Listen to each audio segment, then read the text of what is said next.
album with some momentous and very, very sad news. We're the first programme on the air to give it you, so we have to do it when it should be on the news. Roy Jenkins, a very, very respected non-entity in more than one party over the years, peacefully in his sleep tonight became Chancellor of Oxford University. Providing educational standards under Mrs Thatch. They're welcome to him. They certainly don't need him in the House of Parliament. Anyway, so where were we? The whole week has been taken over by babies. Babies, test tube babies, surrogate babies, tug-of-love babies, David Steele and Norman Tebbit. Oh, a little bit of satire there. Very nice.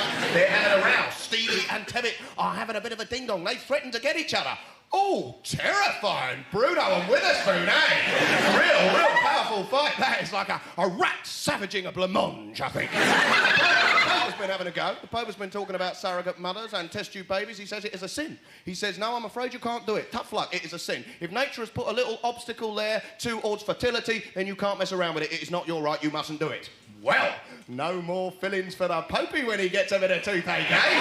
No, you can't mess with God's lovely cavity, can you? No, gotta leave it alone. Why are you picking on women who can't have babies, Pope? What about blind people? No, you can't have your cataract operation. God said you should stay blind. There you go, indeed. Oh, a little bit heavy, a little bit dodgy stuff to open on, but believe me, I believe that, of course, morals must be taken into science. You can't just have science, you've got to look at it morally.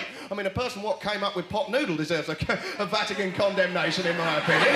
There's lots of things I don't like. There's Agent Orange, DDT, cruise missiles. Be nice to hear the Pope condemning them a few more times, you know? I mean, I reckon it's actually quite encouraging that doctors and scientists have taken just a few moments off their self-appointed task to destroy the world to actually create a little bit of life, you see? I mean, I'm not having a go at the cats. A mate of mine's just become a priest. I like the cats, but the Pope, you know, he talks about women and sex a lot. Why is he so interested in sex, huh?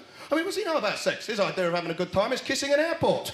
Oh, yeah, that's what his body's like. Come on round, we'll get a bit drunk and snog with a bit of tarmac I just met.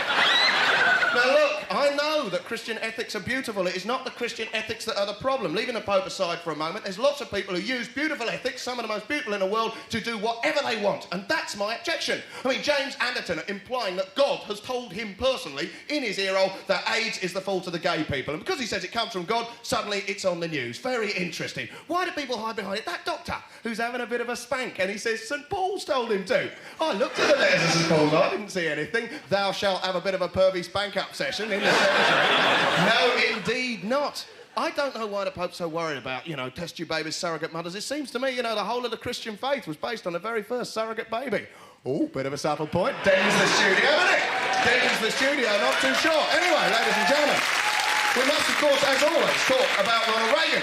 We must mention Ronald Reagan, but it's very difficult having a go, taking a mick out of Ronald Reagan, because he does it himself. He has a laugh himself. Oh, Ronald, I mean, a couple of weeks ago, he was forgetting his stuff, then he was saying he didn't do it, then he did do it. This week, the absolute truth, he said he'd forgotten his voice. That was why he couldn't laugh about Irangate. How you doing, Ronnie? I'm all right. What do you think about Irangate? I've forgotten my voice. I mean, his excuses are getting better and better, aren't they? What are we going to say after World War III? It's nothing to do with me. I was on the toilet at the time.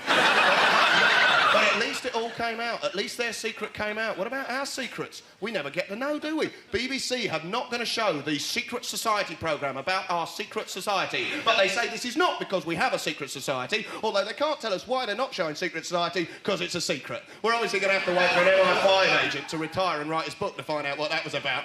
I mean, that trial in Australia, what is that about? The myth and the reality are stretched a bit. I mean, would James Bond have spent 3 months in an Australian court trying to stop a book being published? No way. Of course he wouldn't. He'd have just dropped a funnel web spider in Peter Wright's hat and then gone to bed with his secretary. That's the way it is. MI5, what a load of idiots. They're costing us too much. Let's get rid of them. Ladies and gentlemen, we're going to have a good show.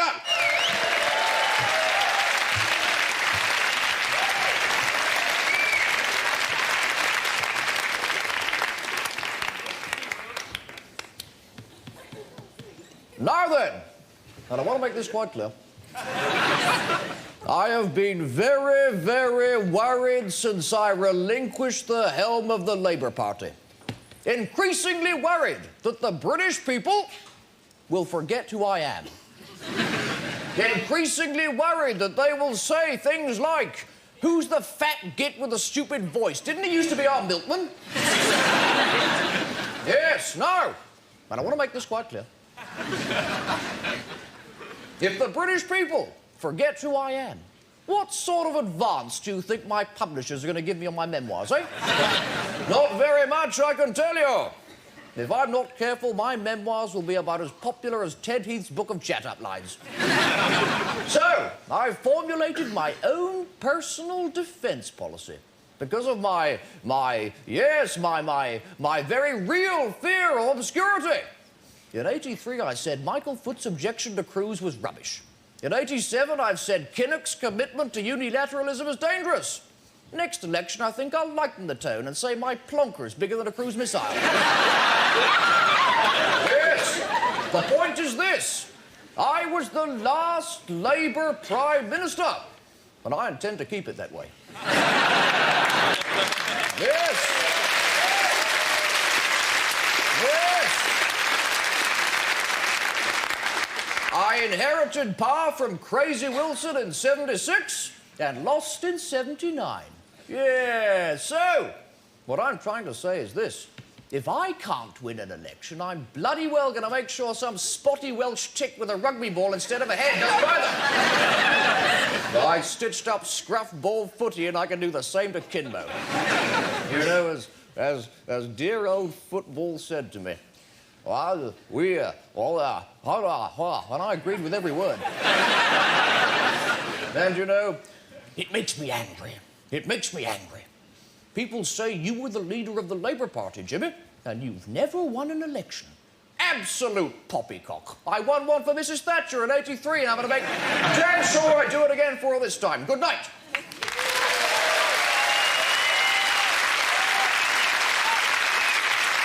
We have a great honour to have Jim Callaghan there, a very senior and respected idiot from the House of Commons. Very nice. It's funny, we've got Jenkins and Callaghan back in the news. What with all the old records at the top of the pops, we seem to be in a time warp at the moment. But not right now, because we're going to welcome a very old friend of Saturday Live with his usual fabulously funny comments. Please welcome my mate, Stavros! Yeah!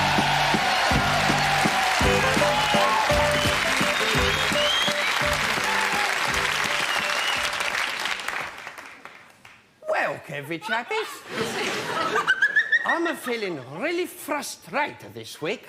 Really frustrated. Can you guess why? That's right.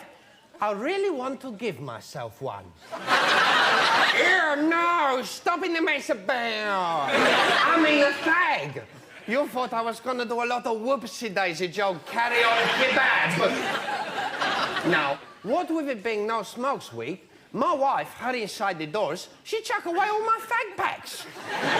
What she don't know, though, is that she don't chuck away all the fags, because I take them out and hide them in my Peter pouch. And also in my pox. I'm terrible, really. I'm a smoker like a bloody chimney chara. I'm on about 40 senior citizens a day. It's so expensive, it really burns a big hole in my pocket. Of course it does. 40 fags smouldering in my trousers bloody bound to, innit? Unless you got asbestos pox. It's a bit odd, this No Smoke Week, because they say you're not allowed to smoke fags, cigars, pipe, but you can smoke bacon. I think you've got to have to be a bit of a bloody nutter, really.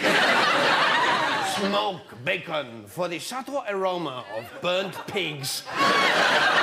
I don't think. But I must stop, though, because smoke is so bad for your health. There are 3 things you shouldn't do if you want to live long. Don't smoke, don't drink, and don't become a gazelle. You know these gazelles? The lovely little deers what always get gobbled up by everything a wildlife on one.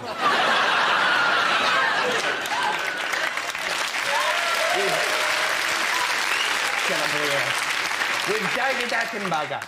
David Attenborough, it's a great bloke. Lions eat them, wild dogs eat them, hyenas eat them. Every bloody bod like to chomp a bit of gazelle. They're like a walking bloody McDonald's takeaway service. It can't be much to look forward to if you're a little gazelle. What are you going to be when you grow up? Eaten. Are there any gazelles in the audience tonight? See what I mean? All being munched. There's only one animal that is gobbled up even more than gazelle. You know what that is? That's right, the kebab. Your poor old kebab has a terrible laugh, really. 1 minute he's hopping along the desert on his little pink feet, hoppity, hoppity, pruning his feathers, sharpening his tusks, smoking his pipe. And suddenly, what? The next thing you know, he's going round and round on a dirty grey fire with a skewer up his box. Still, that's the catering biz for you, isn't it?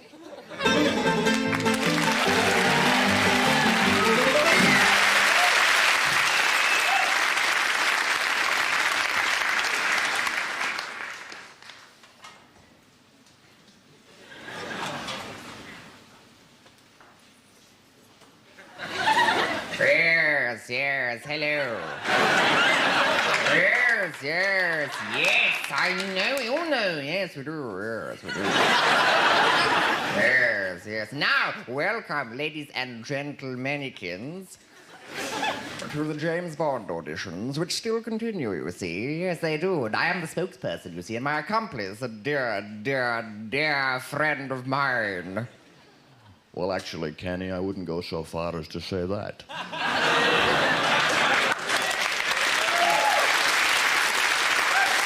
What I would say at this stage, though, is I'm not going to say much because of my worsening speech impediment. And it might be slightly difficult to understand me. So, Kenny, if you'd like to take over proceedings. Oh, with pleasure, scene. Yes, with pleasure. Now, all you have to say is, my name is Bond, James Bond. Would you like a claret or a Bordeaux? Now, Mr. Daniels, yes. Now, would you like to go, please? My name is Daniels, Paul Daniels. You may like it or you may not. But I can produce for you a claret or a Bordeaux. Or both, you see. Because I can do magic. That is my game. Perhaps, Mr. Daniels, you'd like to use your magic to make yourself disappear. Yes, well said, scene. Mr. Harty, could we have you, please? You'll know why you need your job. Yes, we do. We certainly do, yes. My name is Bond. No, James Bond. James of the Bond, no less. Would you not perhaps wapsy like a claret or a Bordeaux-y? I think perhaps wapsy, we could move on to the next contestant. Hey, Kenny? Oh, anything you say, sir. Now, Mr. Bernard, who is involved in cricket. Yes, a funny game. Yes, I love it. Yes. Now, Mr. Bernard, please. Yes, your line, please. Your line. Morning, everyone. My name's Bond James Bond.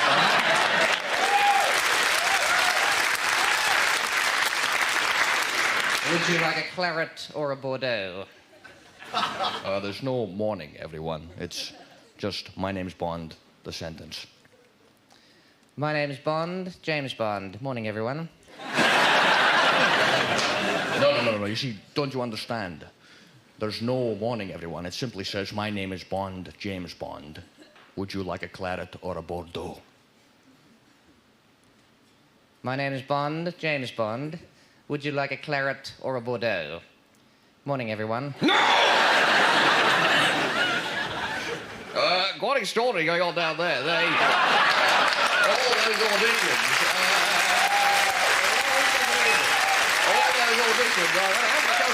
What we're going to do now, without any... What we're going to do is go straight over, we believe, to the Oval. We are.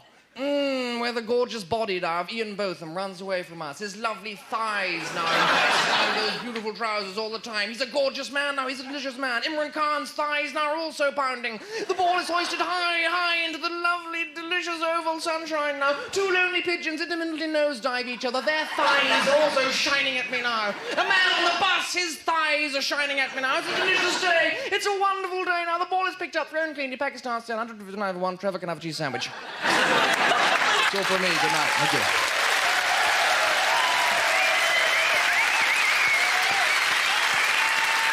Chris Barry there.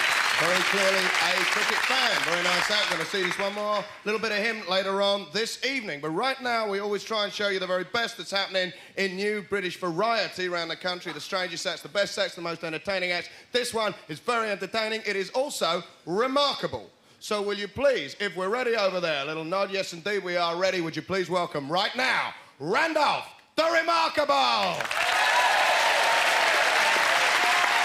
Thank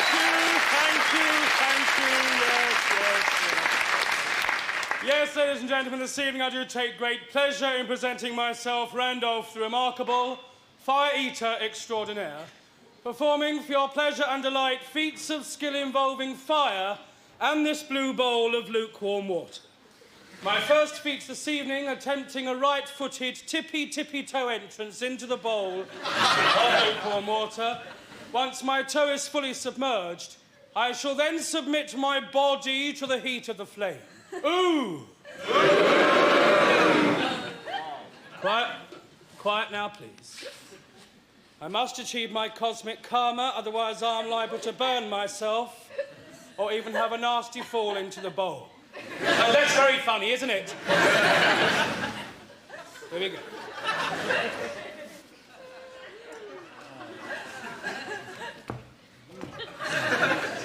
One, two, three. Yes, it's in the water.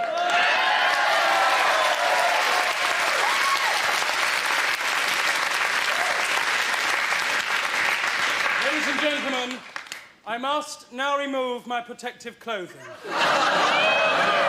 Yes, I must. I'm going to.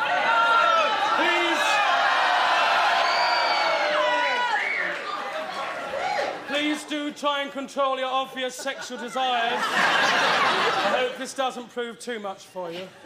With my large tippy toe fully submerged, submitting my now near-naked, semi-clad body to the heat of the flame. Up my first arm. Ow! Up my second arm. Up my third arm. Across my stomach once, twice, 3 times, down across my chest just for the sheer hell of it. Ooh. And into my mouth to your thunderous and spontaneous applause.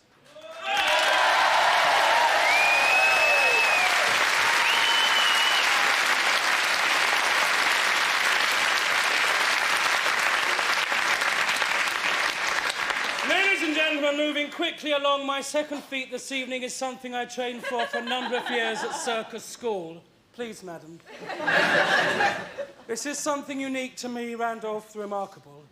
I shall attempt, for your pleasure and delight, a full stomach entry into the bowl of lukewarm. Once my stomach has entered the bowl, I shall then raise myself up into a beautiful backward arch, pushing out any excess water, pushing out any excess air. I shall then attempt a suction effect, whereupon the skin of my stomach lines up with the skin of the water. I shall raise my body up, and if suction is successfully achieved, the bowl too will rise with me, unsupported by elastics, strings, or hidden glamorous assistance. Madam, would you please confirm we've never met before, have we? No. I haven't seen you before this evening. I haven't paid any vast sums of money to tell any lies. What is your name? Denise. Denise? Denise. Can I ask you, please, to look at my stomach? Would you check it's totally genuine? There's no asbestos, there's no polythene. Don't touch it yet, I realise you're excited. There's no wiring, no trickery at all. No. There's no trapdoors. No. No padding. No double-sided sellotape. Denise, would you poke it for me now, please? Would you pat it for me now, please, Denise? Is it totally genuine? Thank you. Ladies and gentlemen, thanks to Denise, my stomach has been confirmed. Wait. As I go now for the full stomach entry, please, I do require absolute silence.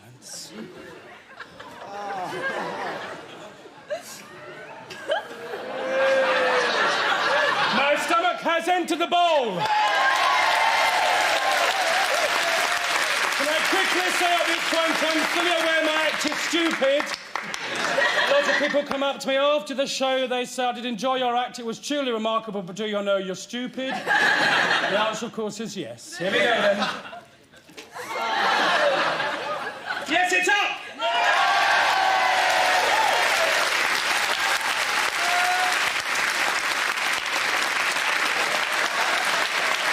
I'm going to attempt to stand. Yes, I'm up!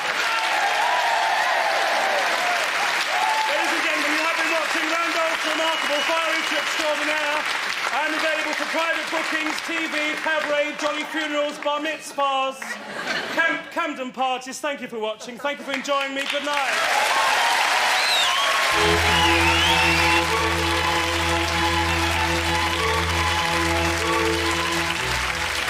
Hello, I'm Peter Mostyn. Welcome to Taking and Driving Away.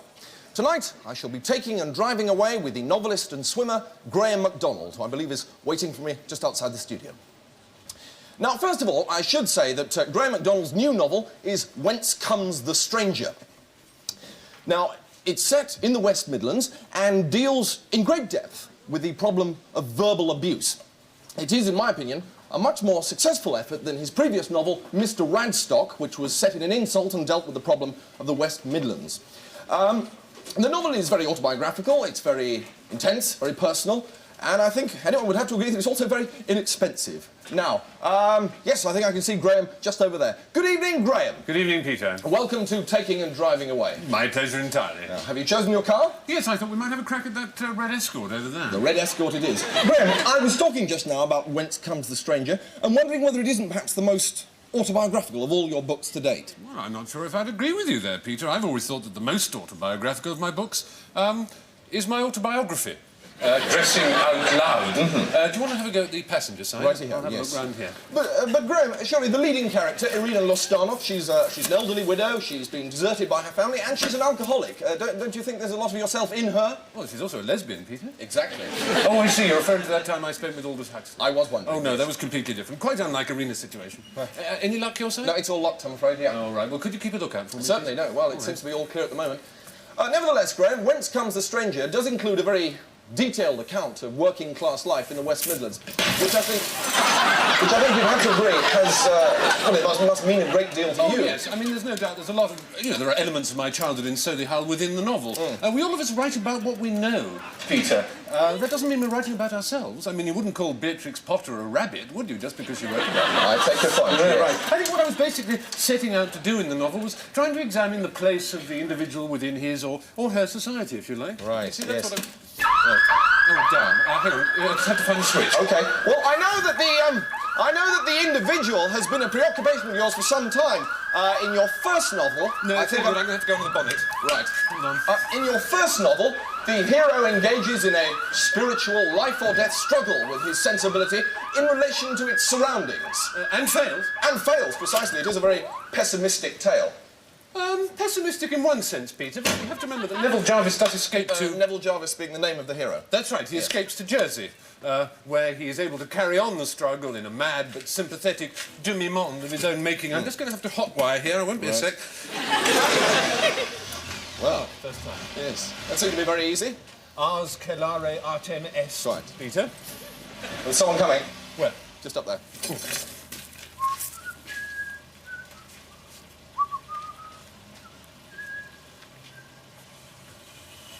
No, you're all right. Sorry. You were saying? Yes. I think the most pessimistic of my novels surely is Whence Comes the Stranger. I call it tragic, personally. Is that so? Oh, yes. But surely, Oh, look. Pioneer stereo. I'll have that. speakers? No, crap. Leave them. Right. Crap tapes as well. Neil Sedaka. But Graham, the novel ends with the fire at the town library, which Irina, by extraordinary chance, survives. Do you not think that that's... Oh, exactly. That's the tragedy. Her survival is tragic. If you like, yes. In a hostile community, survival is a kind of... Seatbelt. Right. Survival is a kind of betrayal. Right. Well, time, the old enemy, has caught up with us once again. Before we move off, just time for me to say that next week I shall be having a bath with the Right Honourable the Lord Tony Pandy. Until then, bye-bye. Drive it away, Graham. Right. I don't think a good escort can tear the arse off. Reliable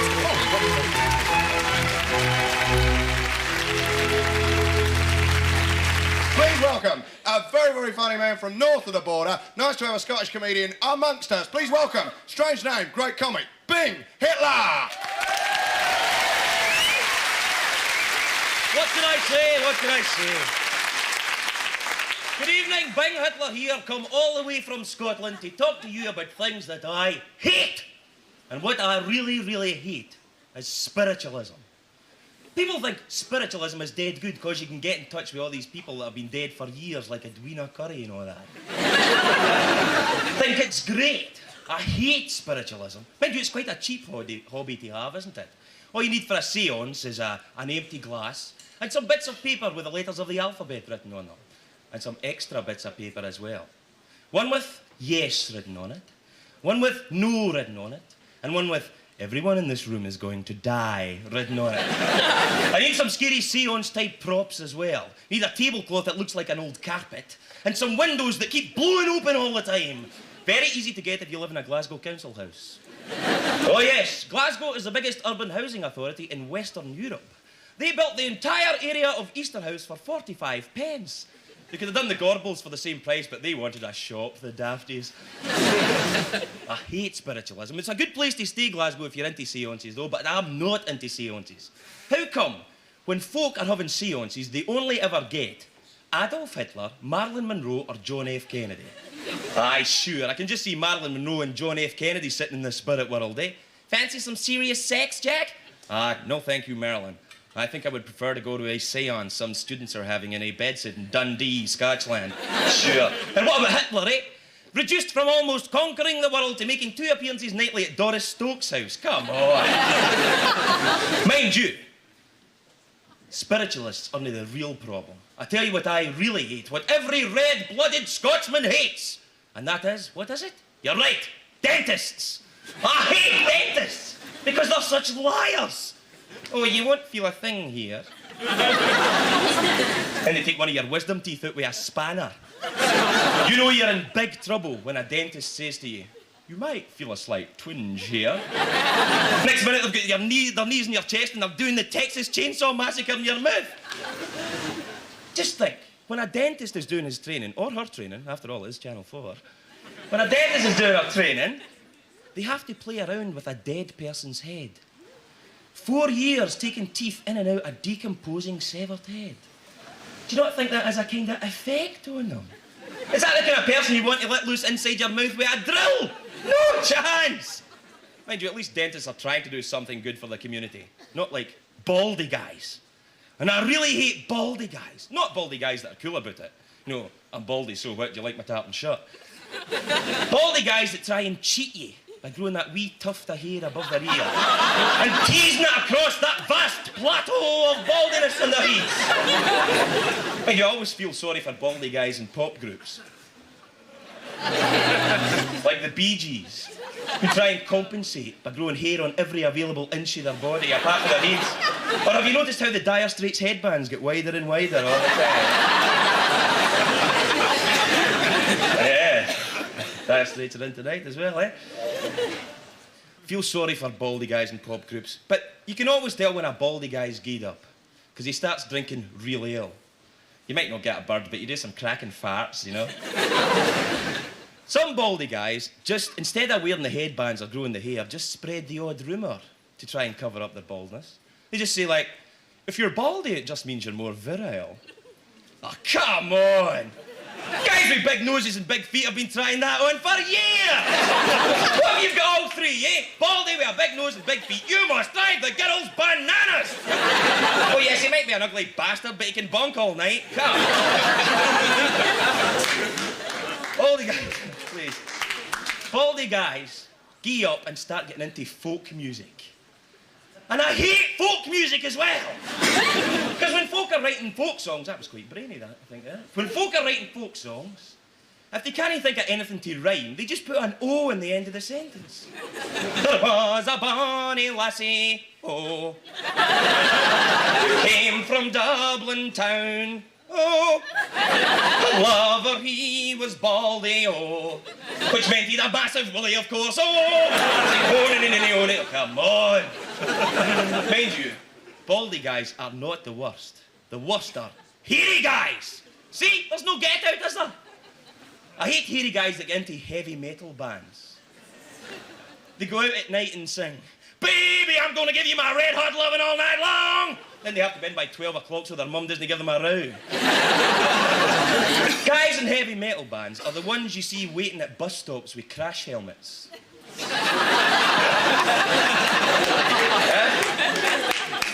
But they're not the worst. I'll tell you the thing I hate most of all, and that is television.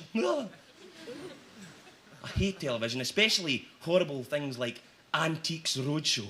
I hate Antiques Roadshow, all these greedy wee people on it.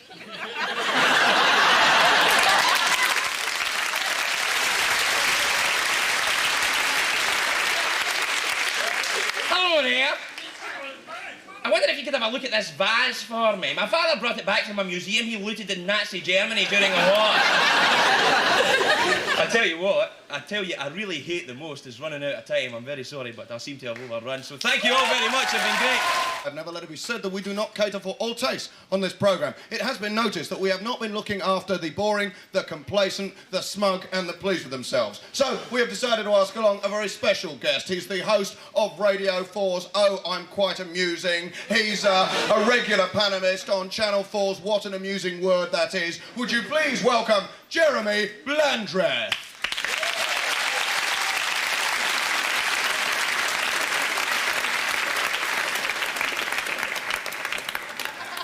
Greetings, oh great unwashed. May I begin by thanking Mrs. Crawford of St. Albans for sending me this marvellous fluffy pulley, which she knitted especially for me. I cannot thank her enough, Mrs. Crawford. Of all the letters I received from you this week, the most priceless surely came from a Mrs. Deirdre Jenkins of Billingshurst. She writes, "Dear Jeremy, my 5-year-old daughter is always saying the most amusing things. Mrs. Jenkins, I am indebted to you." And Mrs. Shirley Blake warns us to avoid her local off-licence, where they sell Australian wine for £2.50 a bot.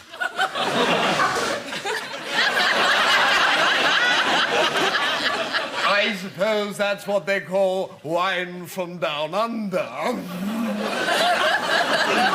Which, of course, brings me nicely on to my regular wouldn't it be funny if there'd been a misprint competition.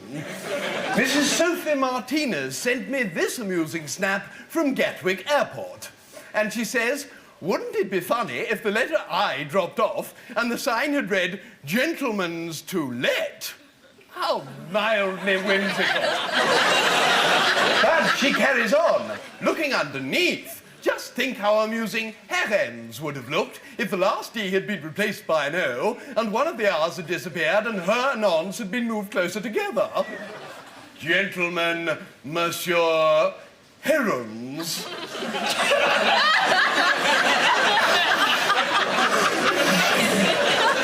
Something to stalk about there. So, for that gem, Mrs. Martinez, I am sending you a copy of my latest book, Don't Dogs Have Most Amusing Faces? And finally, this electric cable was sent to me by a Mr. Fairmont, who is a dustman. He writes, plug it in and see what happens. Well, Mr. Fairmont, I shall do just that.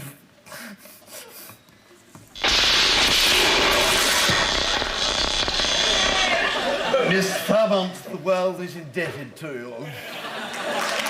It couldn't matter less. What couldn't? The size. Size? How big it is. The length. It couldn't matter less. It really doesn't worry me. It doesn't matter at all. The length of what? My Albert. Or Albert? My how do you do? Not with you at all, I'm afraid. Mr. Tompkinson, you know, Dong, Sprinkly, you know what I'm talking about. Oh, it's small, is it? I never said that. When did I say that? I never said it was small. I just said it didn't matter what size it was. It's too big, perhaps. That might be it. That might be the problem. Not that there's any problem. Well, what are you talking about, then? I'm not talking about anything. If it was huge, I would be no happier than if it was absolutely tiny. You're unhappy, then? I never said I was unhappy. When did I say I was unhappy? If it was a stupid, shriveled snail, an acorn, I wouldn't worry at all. Oh, come on, cheer up. Plenty of drawbacks in having a huge Mr. Tompkinson, too, believe me. Come on, don't try that one on me. Mine may be modest, but yours is... What? Well, be frank, it's absolutely tiddly. Oh, how could you possibly know what size it is? Not that it matters for a minute. Have you forgotten that we played a game of strip bridge not 3 weeks ago? Yes? A certain person not a million miles from being exactly you thought he'd be a bit of a lad and deliberately lose 4 tricks so he could get down to his Y-fronts, and certain things started to spill out, didn't they? If you can call it spilling out. Peeping out, I'd call it. Have you ever seen anything so small? It's bigger than yours. It is not. Mine is like a baby's arm, mine is. Baby's arm is more like a baby's penis. It's yours, it's minute. It is, well, I tell you, there's one way to settle this. We'll let the nice ladies and gentlemen decide. All right. All right. All right. No, actually, best not, come to think of it. Well, you're chickening out now, No, aren't no, you? no, no, there's a much better way to tell. I read somewhere that nose size is the key. Oh, what? Yeah, that's right. The nose and the sprinkly are directly related. All we have to do is compare noses. Well, yours is bent for a start. Exactly, and so is my nose. You see? That shows what a good indication it is. No, I'd heard somewhere that it's not the size of the nose that counts. What counts is the distance between the nose and the upper lip. That's what counts. It's not, is it? Yeah. Well, now this may be a bit of an old wives' tale, but I had heard that actually the best way of gauging the length of someone's Mr. Tompkinson is to measure the distance between the base of the penis and the tip. That's the best way. You're joking. No, it's true. Damn.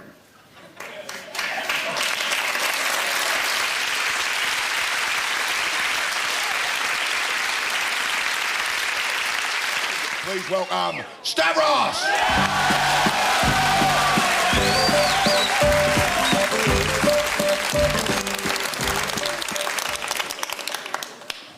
Good evening, every blinking buds. I don't know if you have noticed this sometimes before since, but this isn't just a kebab shop. It's Stavros Kebab Shop and Video Club. 75p life membership, 50p a day to take out. I'm started up because I noticed there's a gap in the market. A lot of my casts will come in and say, Stavros, I just stole a video recorder and I got nothing to play on.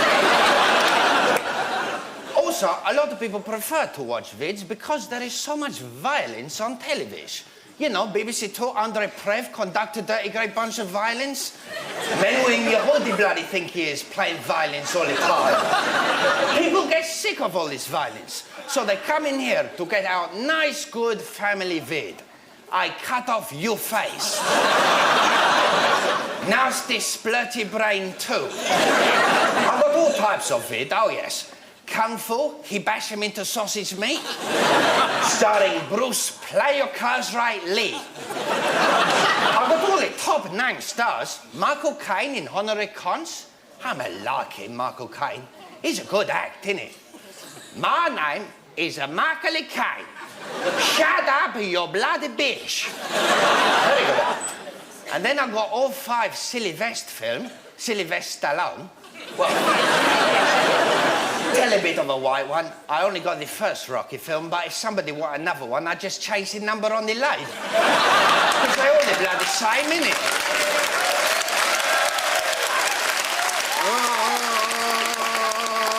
Innit? I got dirty vids. This one bloody filthy. They get rid of it before the health inspector got crazy. Also, I got a very special pony adult vid under the counter. Naughty, sexy vixens doing it, innit? It's special because it's just a blank tape, but nobody complained because they're too bloody embarrassed. If you want horror moves, I got some to make you pretty bloody dirty trouser. Vincent Price, Boris Karloff, Meryl Streep, and the most fright of all, Andrew Lloyd Webber. He's a very clever man. He done a lot of musicals. Oh, yeah, and not just an ugly face. But now, he done his Fanta of the Op with Marco Croft. Marco Croft? Very fright, you must be bloody joke. I am the Fanta of the Op. No, Betty, I'm done a whoopsie. That's all, peeps.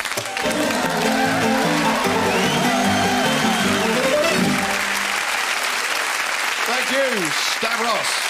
Right now, guys, a lot of writing for TV. Got his first film coming up on Channel 4, which he wrote and starred in. Also just been a big success at the 2 Amnesty International gigs at the Palladium, Thursday and Friday. And right now, to entertain you, Mr. Andy de la Tour! Thank you very much, Ben. Thank you very much. Hello, everybody. It's fabulous to be here on Saturday Live. I'm afraid I'm going to have to start with a little bit of a protest. I don't want to bring everybody down, but I have to say this. There was a comedian on this spot at this time last week, and he attacked bald people. And he had hair. I was sitting there watching it. It was a comedy program. I was crying. I mean, I resent it, you know. I mean, he doesn't know what it feels like, you know, to be standing at a bus stop and having some wally leaning out of a Ford Cortina going, ooh, Mazda light bulb. Or going into a tobacconist and the bloke behind the counter goes, didn't know the Mekong smokes, sir. You know, baldness is a biological fact. It's not an illness, you know, and I don't think blokes who are bald should try to disguise it. Like, you know, like these idiots walking down the street with little wigs on, like they got dead ginger tomcat perched on their heads. They try and get cool, don't they? Go, can I borrow a comb, Andy? Give me a tin of whiskers, mate. What about the blokes who don't wear wigs? They try and disguise what little hair they've got. You know, they've got a little bit at the back like me and they grow it really, really long and they comb it all forward like that, don't they? I'm sorry, I didn't mean to be looking at you when I said that. Because they keep getting lost because they can only walk downwind, walk upwind. Whee! Nah, it's great being bald. Lots of advantages. I've got a bottle of Vosine at home. It's got 4 and 10 pence written on the side of it. You know, talking about buying fags, and he got killed a couple of weeks ago. I'll tell you what, it was National No Smoking Day. Do you remember that? No, I forgot about it. I was walking down the street having a quiet fag and I got attacked by a group of Edwina Curry vigilantes. The entire branch of the local Conservative Old Biddies Association started battering me with their walk-in frames. I mean, don't get me wrong. No, please, don't get me wrong. I'm not trying to promote smoking or encouraging it, but I'm 30-something years old already, and when I was a kid, everybody smoked, right? If you didn't smoke when you were 6 years old, you were a wimp. But now we get all this health consciousness about fags. I think that's good. And they put this kind of anti-smoking propaganda on the telly. I support that. I remember I saw one of these programs once, dead serious. It was called, So You Want to Stop Smoking? No? Program frightened the hell out of me. I smoked 2 packets just watching it. Rows of cancerous lungs pickled in jars, you know, lung in chutney, lung in beetroot. There's some poor bleeder having his leg amputated because they discovered nicotine gives you arterial sclerosis. It was awful. Of course, these programs, of course, they don't stop smokers smoking, right? They just make non-smokers more big-headed than they are already. After one of these programs has been on, you see all the non-smokers walking around the next day going, oh, still walking, Andy. Dear, oh dear. How many non-smokers have we got in the audience tonight? Must have hundreds, I bet. They're keeping quiet now, aren't they? They're so smug, aren't they? They're always doing that. Because somebody's just lit up a fag in Halifax. What about the non-smokers who used to smoke? They're the worst, aren't they? Born-again Christians. I'll tell you, I'd rather spend 2 hours talking to the Jehovah's Witnesses that come round my house on a Saturday morning and spend an evening with a couple of non-smokers. It's awful. Oh, but you can give up, Andy. It's so easy. It's a question of character, willpower. Rubbish! I tell you, nicotine's one of the most concentrated drugs known to science. That's the fact. But what do us nicotine addicts get, you know? I mean, we don't get sympathy and rehabilitation centres, no. We get encouraged to smoke on the very same advertising posters that tell you that you're dying. My brain can't cope with it, you know. A cool, satisfying smoke. Government warning, you'll be dead by breakfast. I mean, let's face it, the hypocrisy of it all, right? I mean, if the government was really concerned about your health, they'd make tobacco illegal. But then they'd lose their tax, couldn't buy the lovely Trident missiles, right? Now they want the money coming in. Little government warning on the fag packet, solve the conscience. Nah, what they should do, good idea for a debate, make tobacco illegal and legalise cannabis. Yes! Audience full of hippies here tonight. I mean, who'd need 40 joints a day? Have a good time, keep your legs. I don't even know why we started smoking tobacco in the first place, because I tell you something, I know Walter Raleigh, right, was supposed to have discovered tobacco, but when he stumbled across a group of Indians in North America 300 years ago, they weren't smoking silk cuts, you know. But they were smoking the pipe of peace, you know, pure marijuana, cocoa leaves. No wonder it was a pipe of peace. You know, one drag on the pipe, you couldn't even walk, let alone wage war. Oh, God, General Custer wants a battle, and I can't even feel the ends of my fingers. Oh, tell him to come on down, man. Listen to some Peter, Paul and Mary albums. I mean, no wonder Queen Elizabeth was so upset with him when he came back and put him in the tower and cut his head off. I mean, you'd be a bit miffed too, wouldn't you? You send your best friend out to score for you. He comes back a year and a half later with a bin liner full of dried up stinging nettles. Never mind the frigging potatoes, Walter. Where's my spliff? Well, that's the end of my 5 minutes. It's about as long as I can do without a fag, so I'm going. Over to you, then. Thank you. Got another act coming up very soon, but just before we do it, I've got to get the thumbs up to see that we cleared the props from the stage. We have indeed. We cleared the props. We put on the comic. This guy's good. Please welcome Paul Merton!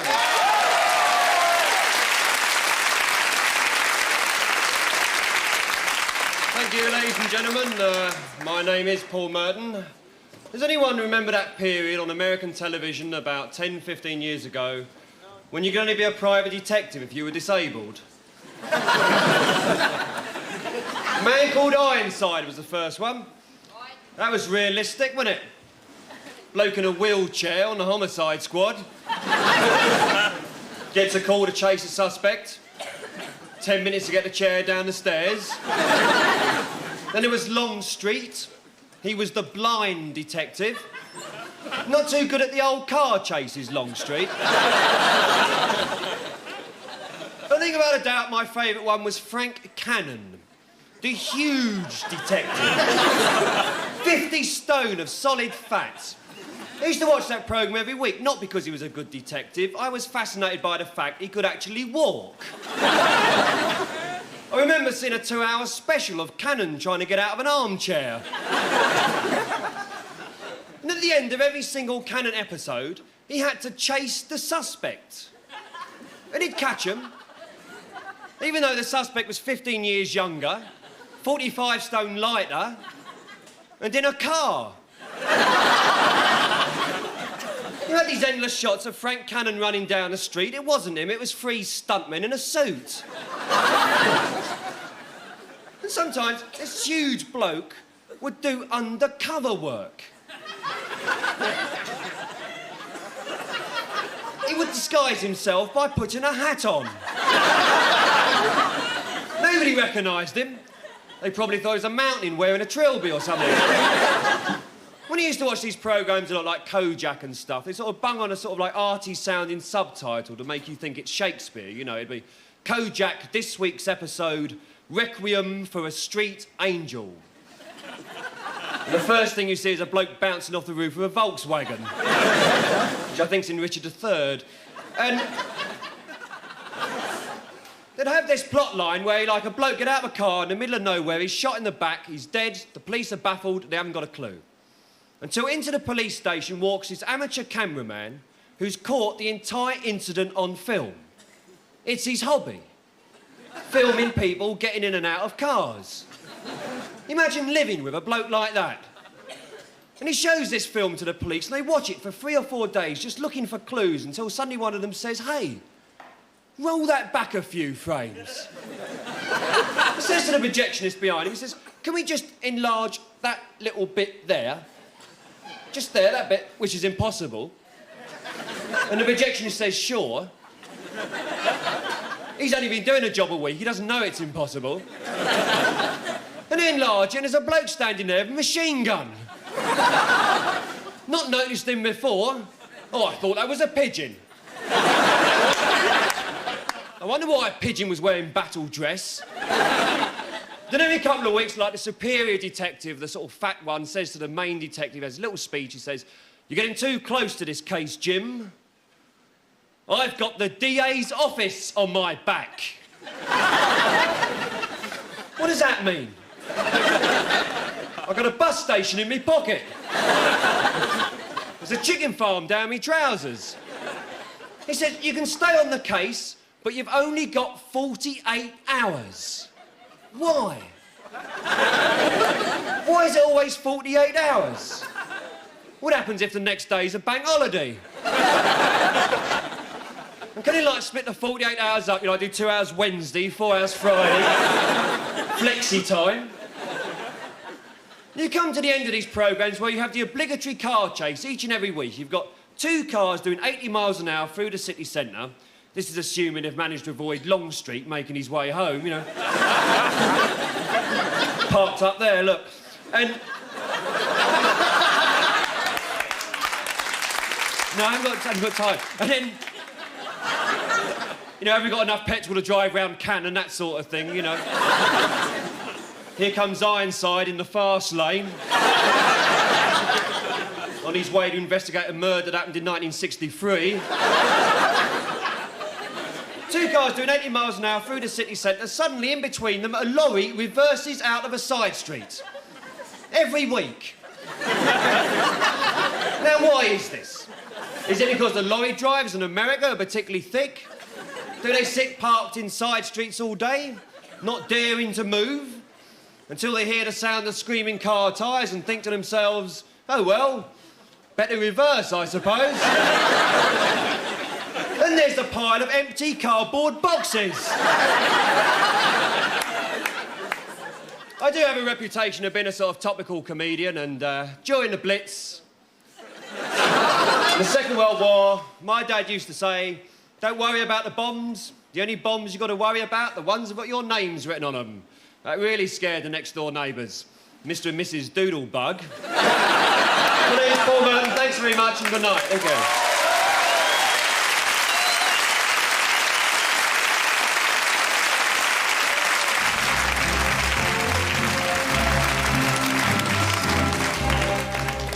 So, what do we know about our mysterious host? Well, he serves a damn fine wine, whoever he is. When a chap buys me a drink, I like to know who he is and what's on his mind. But that's just the ruthless killing machine in me.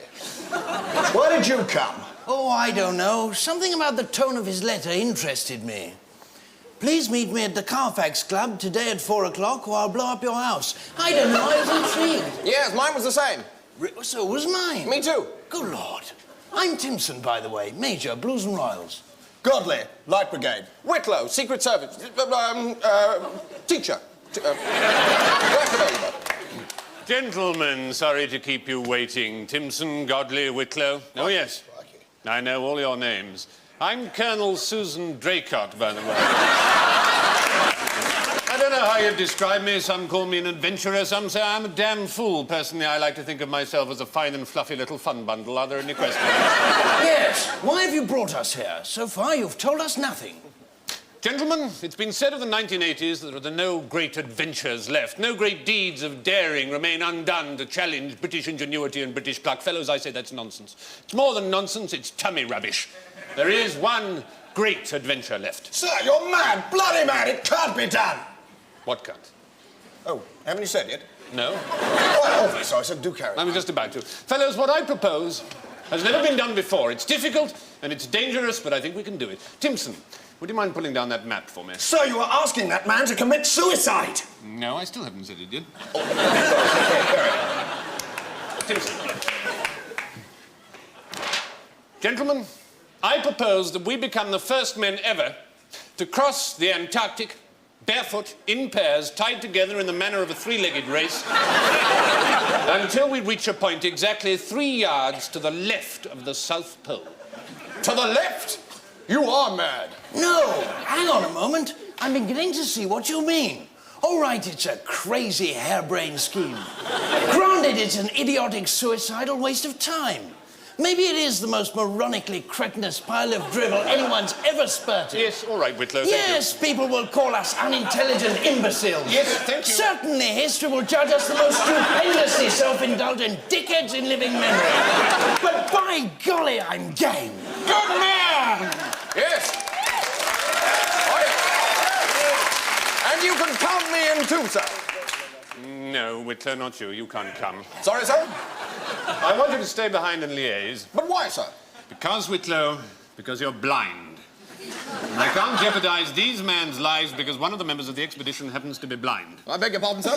I said I can't... What's the matter? Are you deaf? Yes, sir. You're blind and deaf. No, just deaf, sir. No, you're blind as well, Whitlow. You keep bumping into things. Oh, that's just a joke, sir. Not very funny, is it? Well, the chaps like it, sir. Right. All right, Whitlow. I have here an electric carving knife.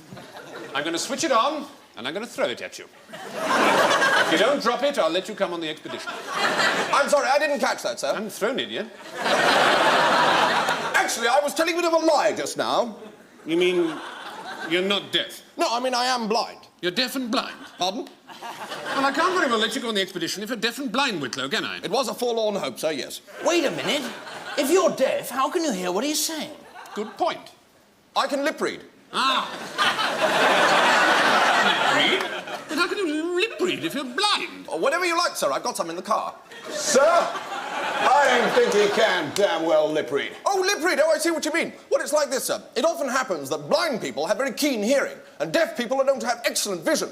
What's happened in my case is that both my sight and my hearing are perfect because the other is defective. One miraculously compensates for the other. Poor beggar. Dame Nature has dealt you a couple of queer cards there. I don't like to grumble, sir. Nonetheless, I'm afraid you can't come on this expedition. It's because I'm dumb, isn't it, sir? What? All the world hates a mute. What are you talking about? It's a talker's world. You can't talk, you're nothing, you're nobody, you're a zero. You're passed over, ignored. They think it means I'm stupid, but I've got ideas, I can think. Shut up. Oh, yeah, shut up. That's what they always say to mute, isn't it? Be quiet. Righto, sir. Now, this expedition... If it's because I can't smell, sir. Sir! Yes. Whitlow not being able to go on the expedition has given me an idea about the rest of us. Why don't we, every last man jack of us, simply not go? I'm not with you. Call me an old Maddie trousers, if you will, sir, but my idea is that we stay at home. We don't go. You mean call the whole thing off? I know it's never been done before, sir. That's what makes it so bloody exciting. By golly, I think you've got something there. Yes. Well, I'm game. What about you, Whitlow? Pardon? Right. That's it then. Let's call it off. Jack it in. Abandon scheme. End of project. Sorry to have wasted your time. Of course they're real legs.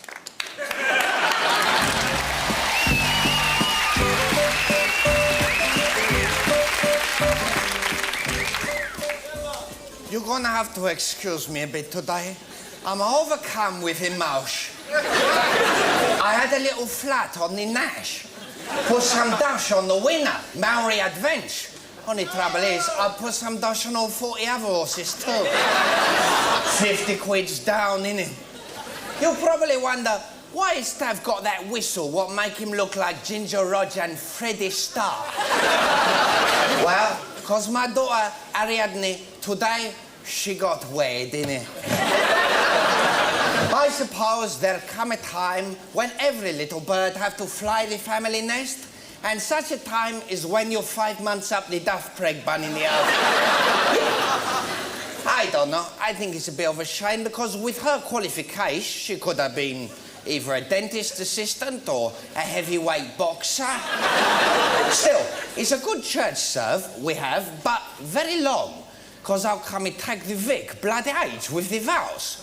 Do you, Colin Smith, agree to take for your lawful wed Ariadne Banks, Petershurst, Moore, Stiles, Ball, Cohen, Hunt, Wilson, Charlton, Bobby Charlton, Jackie Papadopoulos?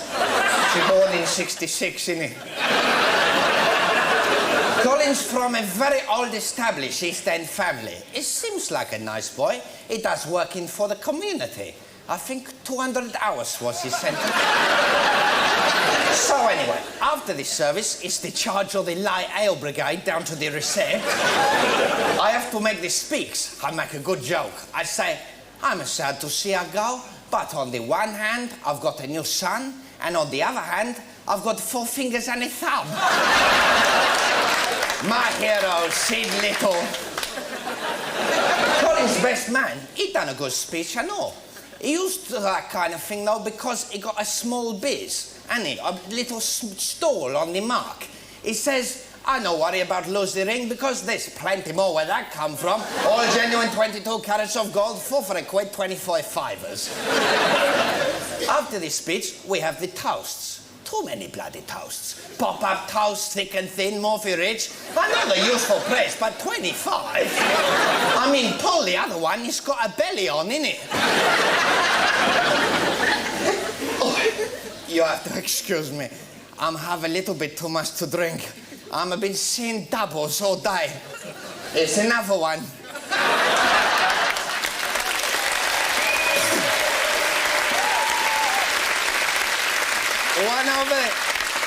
One over the 28, offense.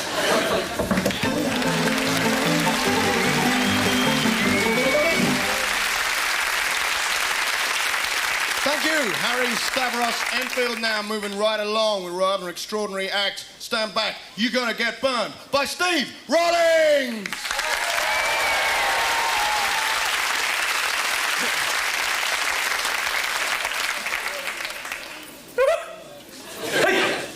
It's about now we find out who's got the hair lacquer on in the front row.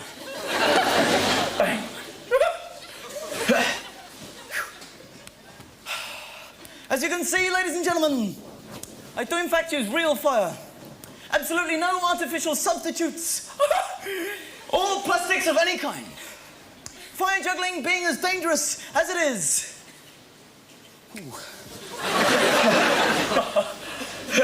You do, of course, need one warm-up exercise. Warm-up exercise number 1. Not to be done into the wind for a couple of good reasons. Oh, I don't know what that did for you, but it scared the hell out of me. No, don't patronize me, please. I can see you're waiting for something a little bit more dangerous, artistic, and pretty good. Here we go.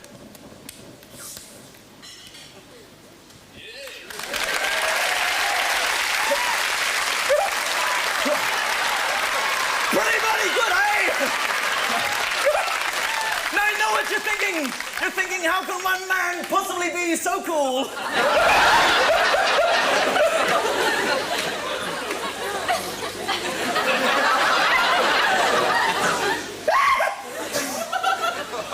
It's okay, I'm a professional. Where was I? Yes, busy scaring everybody rather a lot.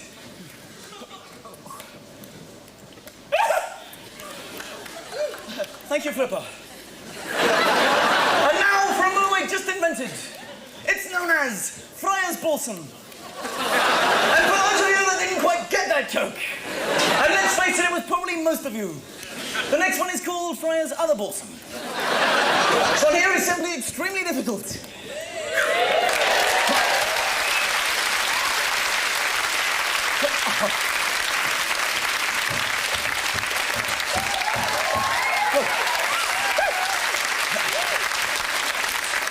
There are also... Oh, shit! It's okay, it's part of the show.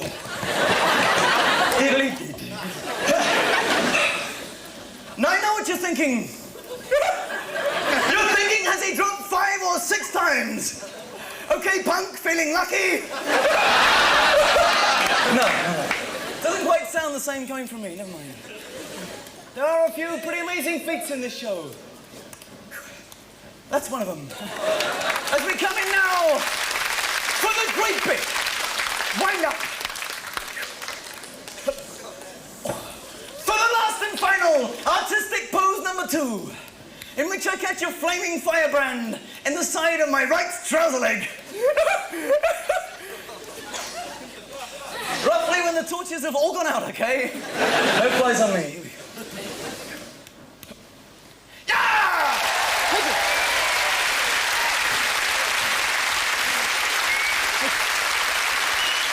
I have been asked to just make one complaint that this week has been so obsessed in the news with greed, especially things like the Duchess of Windsor's jewellery. Shirley Bassey said she is making £1 million bids for the jewellery simply because she is a woman.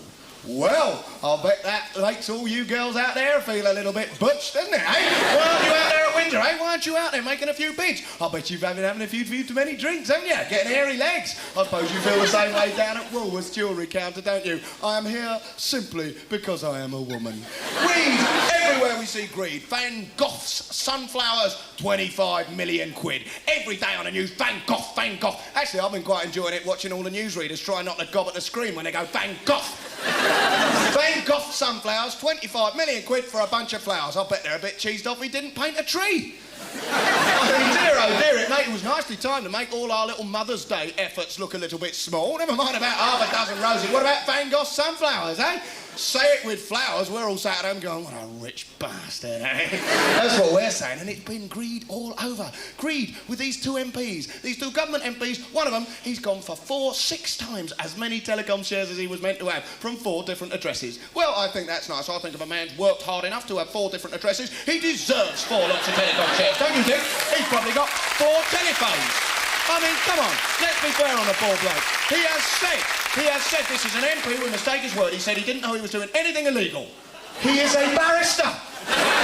Barrister is an MP in the Party of Law and Order. And then there's another MP who's also had a few too many shares, and he says he's done it for his grandchildren. If he broke the law, if he did anything wrong, he only did it for his grandchildren. Well, that's exactly what the miners said when they were fighting to keep the pits open, wasn't it? But it didn't stop them getting sent to jail, was it?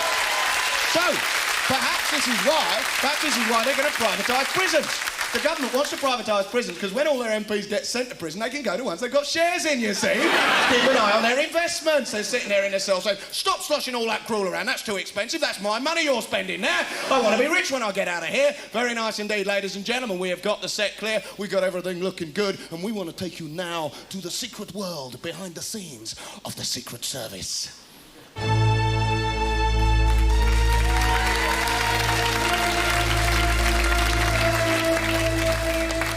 Now, Simon, I don't know how much the Colonel here has told you. Not a great deal, sir.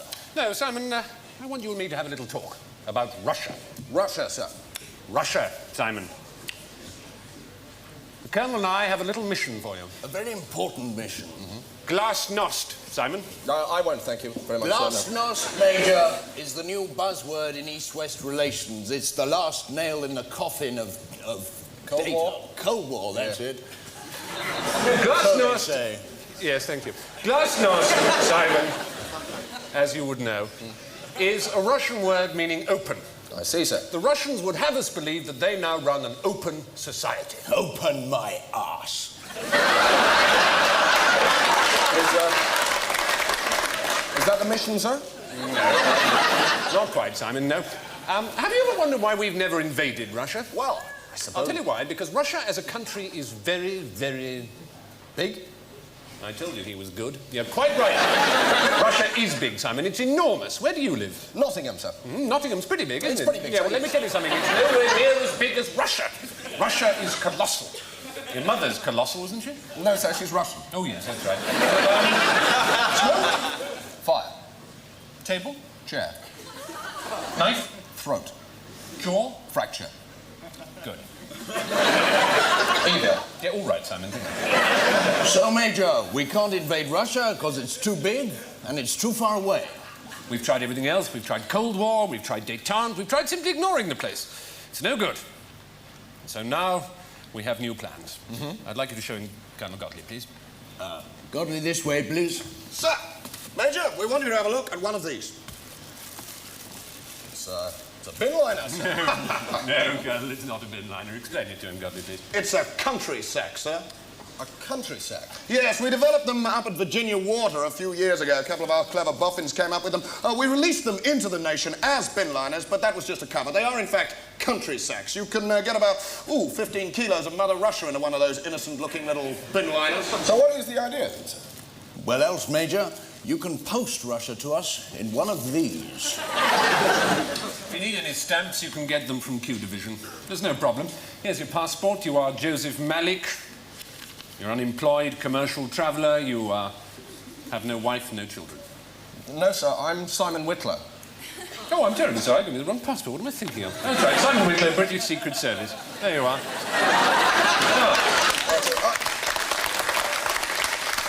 You have any questions? Well, to be frank, sir, this whole idea of stealing Russia, putting it in bags, posting it back, well, the whole idea just stinks. Major! Well, it's all right, Colonel. He's the one who's got to go. Why do you say that? Well, for one thing, I mean, the Russians are going to notice. They're not stupid. That gives you that idea. Of course they're stupid. You should read the papers more often, Simon. Gottlieb, would you like to show them the maps? Of course I would, if you'd stand back. Major, could you help me? Sir, we'd like you to take a look at this outline map of the USSR in 1934. Pay particular attention to this landmass here. Now, let's take a look at the same evil empire in 1979. The landmass has gone. We stole it. It's now the Caspian Sea. The name was Colonel Draycott's idea. Now, let's take a look at Great Britain in 1934. Check out the eastern seaboard there. If we look at Great Britain in 1979, As you can see, Major, we haven't been idle. All right. But, I mean, how am I supposed to... How are you supposed to do it on your own? You're not on your own, Simon. There are others just like you, some of them very highly placed. Gottlieb. You could help me down. Mrs. Thatcher. She's just got back from Moscow. Now, why? Why did she go? She hates the place, she hates the people. She often says, why was she there? Check the handbag, which we have just had sent by special MI5 bicycle. What did she bring back? Quite a lot of South Georgia, half a pound of Minsk. That, in a week, will be a part of the M6. The PM risked her neck for that, Major. She sets a good example for us all. Just think, in a couple of weeks, Britain will be twice the size of Russia, and quite a lot nearer it, too. Well, I take it all back, sir. I think it's a brilliant idea. Oh, thank you very much. well written and reasonably well performed, I thought. Sat around and sparked each other off, and these ideas grow and come, you see. Just wait for it to happen.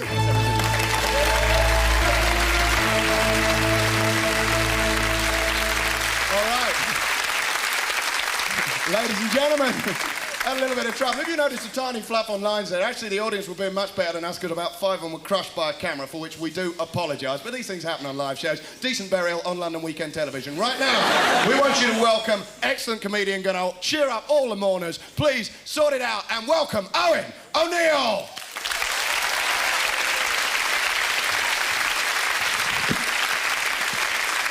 Right.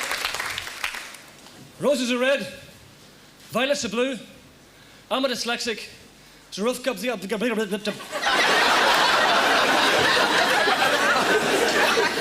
I'm really depressed because I thought I wrote that gag, but I didn't. And that's the worst thing for a comic, you know. You sit down for 2 hours and you write original material, and then you switch on the telly, and Sergeant Bilko's doing your act, you know. A lot of people think I come from Scotland. They do, yeah. They walk up to me and they say, "What part of Scotland are you from?" And so, not to confuse them, I always say, "Ireland." And then they say, "Oh, well, what part of Ireland are you from then?" And I always say, "The East." And they say, "Oh, the East. Is that in the north or the south?" And I always say, "Well, it's County Tyrone, actually." And they say, "Oh, County Tyrone. Is that near anywhere?" And I'm just as bad as they are, because I say, "No, it's not." Now, Ireland is a wonderful place, but what you want to do about it, I don't know. And then they say things to me like, "What do you think will happen if they pull the army out?" How do I know?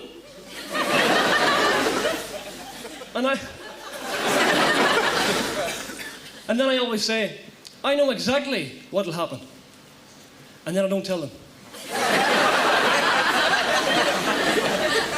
But then, well, I don't live in Ireland now, of course. I live in Hounslow. Hounslow! What an exciting place Hounslow is. Hounslow's the kind of place where everybody wears brown trousers. Flared. Black plastic shoes, and those blue anoraks with 4 around the hood. And the hood extends out to here. And you can see them on a Saturday morning, you know. It looks like a Grim Reaper's convention with all the shopping bags in it. But we've got a new precinct in Hounslow. And there's a pub in there, and it's the drabbest looking place you ever seen in your life. And it's called the Old Boar Inn. It's got all these sort of grey imitation bricks, you know, stuck on the front. But when you get inside, it's worse. Brown carpet, flared, blue anorak upholstery with 4 around the edges, you know. But Hounslow's got one redeeming feature, and that is the local paper. The Hounslow Supergrass. There's a little ad on the front here, and it says, "Stop smoking the easy way while you're still smoking." And then in small print, it's got, "Want to stop smoking? It's not easy." I better read you this. Well, I don't have to, but I'm going to. Insurance man in death leap. A Hounslow man who attempted suicide by jumping from his 4th floor balcony is recovering from a broken leg in West Middlesex Hospital. Mr. Herbert Strickland, 42, who worked for a life assurance company, was saved when he landed on a neighbour's dog. A 3-year-old German Shepherd. Now, what difference does it make how old the dog was, you know? Its back was broken, resulting in the animal having to be put down. The dog's owner, Mrs. Margaret Goodall, is suing Mr. Strickland for £1,000 damages. She told the Informer, although I sympathise with Mr. Strickland's state of mind, I still think it was inconsiderate of him to jump from his balcony in the middle of the day. We all loved Lucky.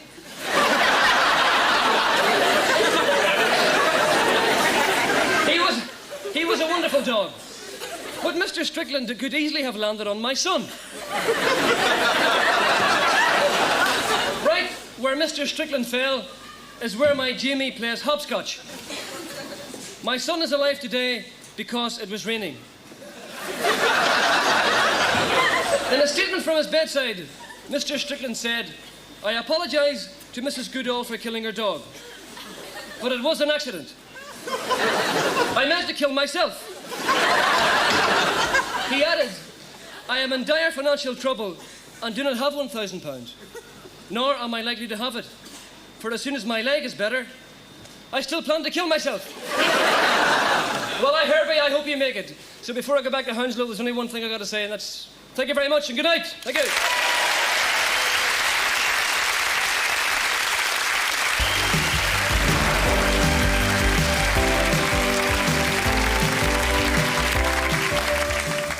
Now, studies have shown that most household accidents happen in the home. Of these, a staggering quite a lot take place in the kitchen. Your kitchen could be a minefield, in which case be especially careful. Gavin, hello. Hello. Now, Gavin, you've been studying dangerous things now for how long? Oh, fairly long time. A fairly long time, really? Yes, really. Well, that sounds hard to believe. No, honestly, it's true. OK, if you insist, I'll take your word. Now, what have you got to show us here? Well, what do you make of this? It looks like a knife. You've seen it before. Well, as it happens, yes, it is a knife. You're quite right. And it's the kind of thing that you could buy in almost any high street, King Street, Victoria, Broadway, whatever the main shopping thoroughfare in your town is called. High Street, yes. Yes, okay. It can vary from town to town or city to city. It's usually called the High Street. All right, come on. Yep. Well, now, imagine a housewife standing at her kitchen workstation, all right? Now, she's going about her normal workaday kitchen routine, chopping vegetables with one of these. Nasty. Now, Gavin, no, wait. She's chopping, let's say, for the sake of argument, carrots, all right? When suddenly her hand slips and she stabs herself in the abdomen, like so. Right? And then she falls forward and chokes herself on one of the carrots. I see. I think I should point out to the viewers at home that you are very highly trained. Oh, very highly trained. And, of course, I'm wearing protective knee pads. Now, what should the average housewife do to protect herself against something like this happening? Well, there are a number of courses you can take part in, but the safest thing, in my view, is to use one of these instead. Will that actually cut anything? Oh, no, it's not supposed to. You eat it instead of carrots. So no danger of choking? Oh, there's always a danger of choking. The mouth can be a real killer. That's why I always recommend, where possible, food should be taken intravenously. Well, sensible advice there. Well, as we all know, Christmas is coming up soon. Most parents will be starting to think about gift ideas for their young ones. But be warned, a gift that's meant to bring joy can well be the start of a nightmare. Gavin. Frank. Gavin. Frank. Gavin. Yes, indeed. Well, I want to show you this perfectly ordinary-looking teddy bear. Just the kind of thing you might be tempted to buy as a main present or stocking filler, depending on how you've decided to budget your gift-giving this year. Well, I must say he's an attractive-looking fellow, isn't he? No, he isn't. But it's quite. Not really, no. No, he's made from a washable wool-nylon mix, and his eyes and nose and mouth here have just been sewn on. So no danger there, then? Oh, plenty of danger. You see, Baby can so easily unravel the thread, tie it into a strong noose, hang it from a doorway, where it can cause a serious fire that can come up in a very nasty bruise indeed. Now, it's particularly dangerous if you happen to own a car. Why is that? Well, watch this. Now, Baby can easily siphon off some petrol from the family hatchback. Baby can douse Teddy in the petrol like that. It doesn't have to be a large quantity of petrol at all. Right. Then Baby can set fire to Teddy with a match, or even an ordinary blowtorch would do. Now, just watch this here. Look at that. That's an inferno, and Baby could be involved in that. That's true. Now, these kind of things can be bought from an ordinary... You just walk into a shop and buy one You of can those. just buy them like that. It's horrific. That's terrible. Right. So obviously housewives should look out for these rogue teddy bears. almost definitely, yes. Now, what about this? I know these are very popular with young girls at the moment. Are these to be recommended? Absolutely not. These are absolutely terrible, I can assure you. Oh. You see, they're so ugly, they're so vulgar and disgusting in design, they look so horrid, that baby can easily grow up if given one of these with a distorted, angry, psychotic and psychopathic view of the world. Then baby can come into your bedroom with a shotgun during adolescence and do a great deal of damage to your bedroom suite. You called me sweet. No, I didn't. I said your bedroom suite. It's a perfectly common phrase. I'm surprised it confused you. Oh, right. So, the message is look out or make sure your bedroom is made from a tough, practical and durable material suite. You called me sweet that time? Yes, I did. Yes. Well, that brings us to the end of another Safeguard for this week. I would just stress, we can't stress this often enough, don't try this at home, unless you've got proper studio facilities and professional lighting and cameras and stuff. Otherwise it'll look very unprofessional. No. Until then, bye-bye. Good night.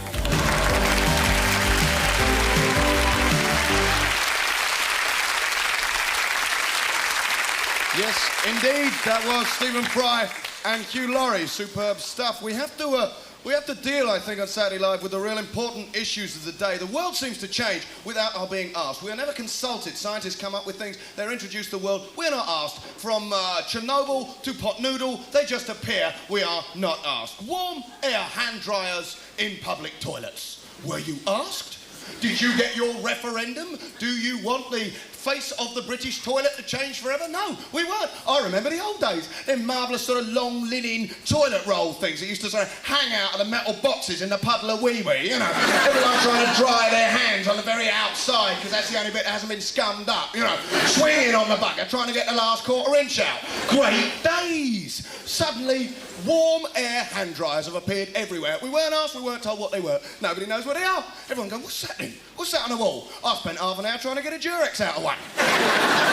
For your comfort, hygiene and convenience, we have installed warm air hand dryers. Convenience? It takes 5 hours to dry your hands. By the time you got your hands dry, you want a leak again. You get caught in an endless cycle, couldn't you? Drying your hands, having a leak, drying your hands, having a leak. You'd starve to death. Hygiene? For your hygiene, we have installed warm air hand dryers. Very nice. Hygiene. What is hygienic about them? You push the button, give it 5 seconds, think, sod that, and wipe your hands on your backside, don't you?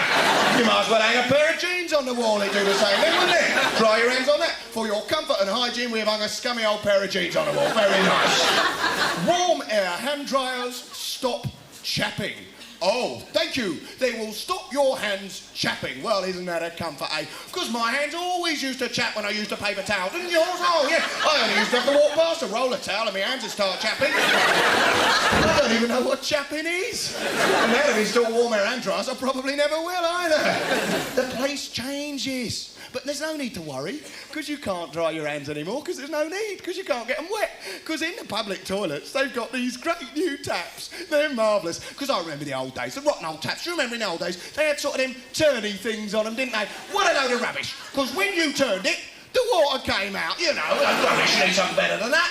And we got it. Because now they've got buttons. Yeah, the taps have got buttons. And when you push the button, the water comes out. Isn't that marvellous? Unfortunately, when you take your hand off the button to wash it, the water stops. Marvellous, thank you, God. It's a sort of reflex test, isn't it? You've got to catch the water, yeah? Oh, push the button, nearly get it. They could turn it into an Olympic sport, couldn't they, eh? Oh, and the big Russian nearly got his fingernails wet there. Very nice indeed. So, the face of the toilet has changed, and I wish to complain about it. I must complain. The British bog is the worst in the world. I'm not blaming the people that clean them up. I'm not even blaming the management. I am blaming the phantom toilet trasher. Because when you push those buttons, you can only have 2 pressures. Only 2 pressures. And I say when you push them, because of course you can't push them with your finger, you have to use your head. You have to nut the button. What's some skull on it? Except, as I say, the pressure is very interestingly designed. You can either have a tiny, tiny little pressure that crawls to the end of the tap and sort of looks out at the end and thinks, oh, God, am I going to drop out or not? Oh, sorry, yes. And sort of wafts towards your hands evaporating. Or, if you apply 1 extra pico joule of energy with the downward thrust, with the finger on the button. A flipping tidal wave shoots out the basin into your trousers. Hands bone dry, trousers sopping wet. Thank you. Which is when you discover what the warm air hand dryers are for. Dry the old trousers, very nice. Very pleasant sensation, actually. I can't do the end of that set because it's been censored. You want to see it, you're going to have to come and see me live. But as I was saying, I was complaining about the state of the British toilet, and it is the phantom toilet wrecker who has messed it up. Somewhere in the audience there is a toilet wrecker. That person armed with his fag ends and his biro and his swathes of toilet paper to stuff down the pan and his multi-directional splatter bottom.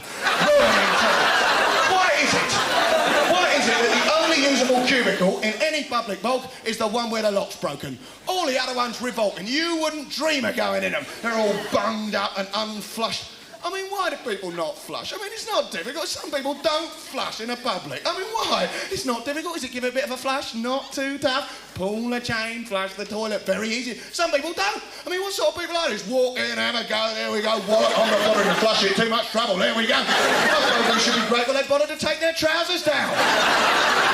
So you go in your one toilet, your one that's perfectly habitable or just about acceptable. Spend about half an hour trying to balance bits of toilet paper on the seat, you know how you do. Well, you do, don't you? On the curve, you know. You finally get 4 sheets sorted, try and sit down and the air movement caused by your bottom wafts them onto the floor.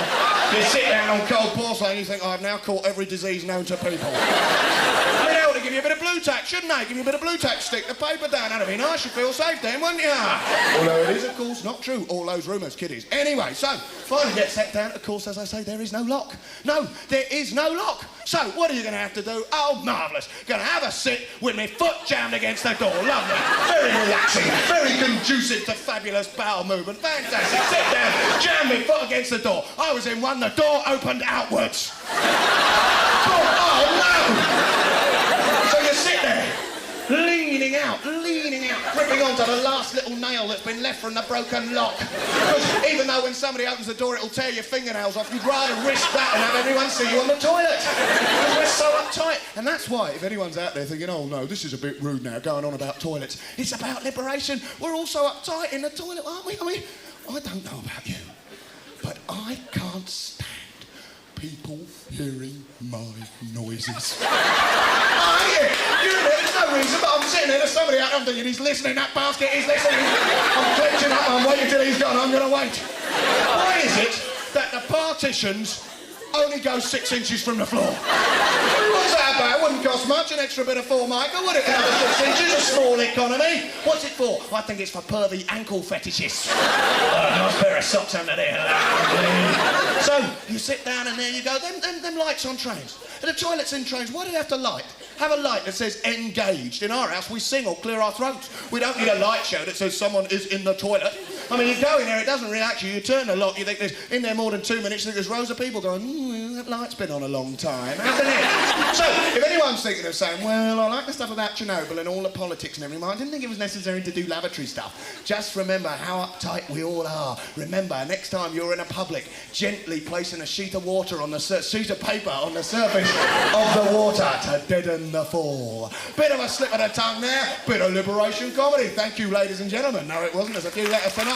I want to say, in all the time, all the 2.5 hours of stand-up comedy I've done this series, I've never once used an autocue. I'm about to use an autocue because I have to get the words of something right. So I'm reading this through the autocue, through the camera. Ladies and gentlemen, last week a comedian read out an article parodying journalism. Unfortunately, he pretended this article came from a real paper called The Hounslow Informer. The article was totally fictitious and had no actual connection with The Hounslow Informer or any other newspaper. We apologise unreservedly for suggesting it did. End of autocue. Mind you, it's nice to know the old show's still got teeth, eh? Well, ladies and gentlemen, that was true, we do apologise. Will you now please welcome a magic act? This one's pretty strange. Try and dig it. You know you're gonna because it's Rich Marotta and Twilight Zone! Oh, thank you.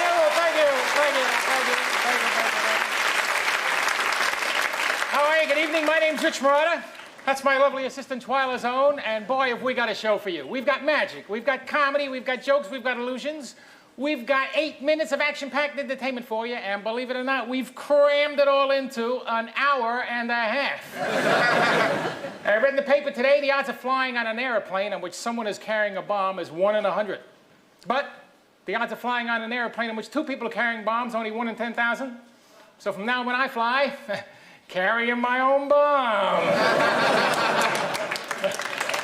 Right. Oh, don't like the tie, is that it? Tie's too ugly for the room. It's okay, it's a magic show. Make it a little more presentable. Gonna start off with a classic in magic for you.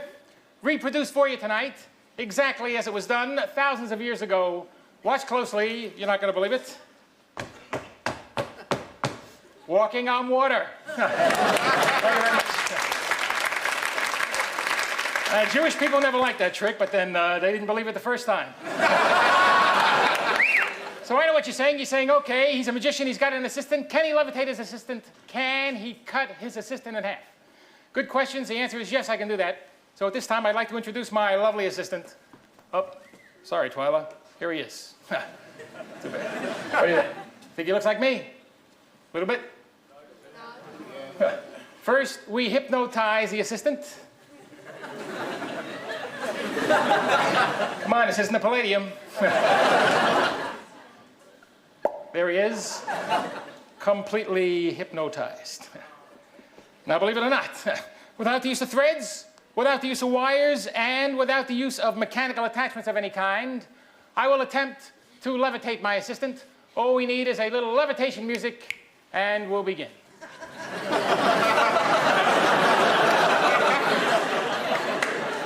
Little levitation music, and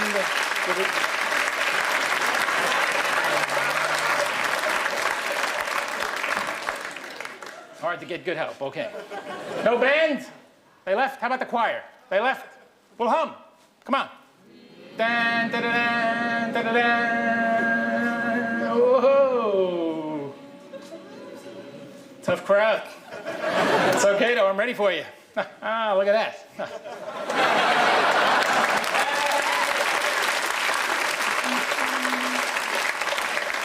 Okay, you like that so much? Here we go on the same bill. Absolutely no extra charge.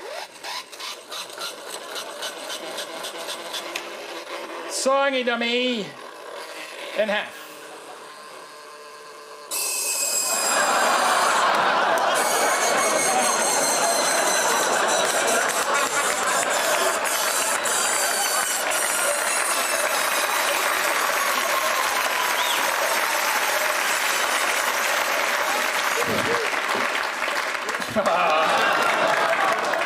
There you go. Comic parts. Hey, how many of you remember me from when I did kid shows? Ho Ho the Magic Clown? That's the name I used when I did kid shows, Ho Ho the Magic Clown. And by the way, I was found innocent of those charges. That's right, just trying to guess the kid's weight. Well, I know I should have livestock in the act, big magic act, can't afford it. Instead, I don't need it. I brought with me a backup. Freddie, the trained two-dimensional dog. Here he is, what do you think? He's smarter than he looks, he really is. Freddie, come on, show him what you can do. Come on, beg, up, up, up, up, up, up, up. Ho, he did it. All right. Thanks. Well, you deserve a good show. You came here for the last show, so how about something good like Bird from Scarf? Okay, watch closely. Thank you. Bird from Scarf, watch closely. Here it is. Bird from Scarf.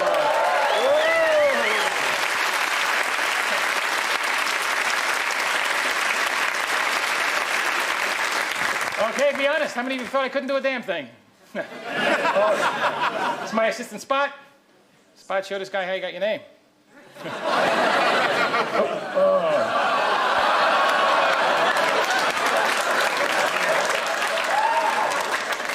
Told you not to do that on stage. Excuse me, I hate to do this in the middle of the show, but you've got to discipline these beasts. Can't let them out of hand. Get back to you in a second. Sorry, told you not to do that on stage, didn't I? Hey, that's showbiz. Oh.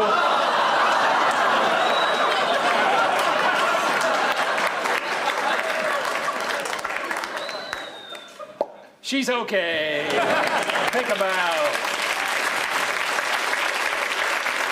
Okay. There we go. There you go, Spot.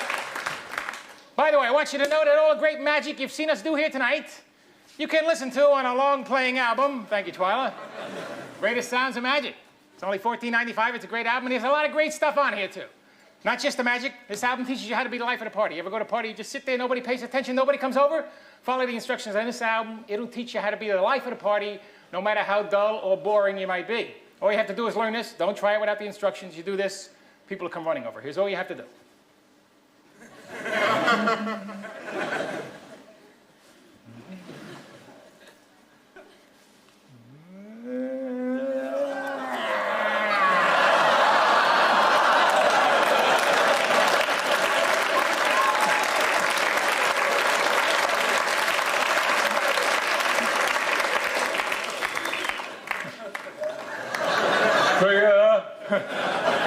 Like that. No takers yet, huh? Okay, I'll tell you what. Everyone who buys an album tonight, we're going to throw in absolutely free with every purchase, believe it or not, a live bird. Now, isn't that a deal, huh?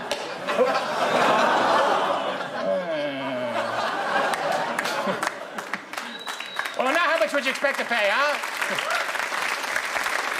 Don't answer yet. We got a special deal for you. Everyone who buys an album tonight, we're going to throw in extra absolutely free, a lovely frame, suitable for mounting the bird. Makes a wonderful memento of this auspicious occasion. Still no takers? Flatten that bird for nothing? Gee, that's too bad. Hey, that was Twyla's favorite bird. Ha, ha, ha. Too bad, Twyla. Yeah. Thank you very much.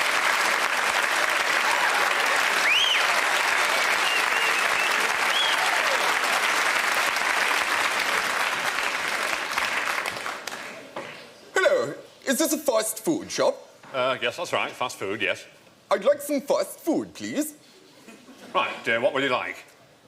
I'd like some fast food, please. Yes, but what sort? There are different sorts of fast food?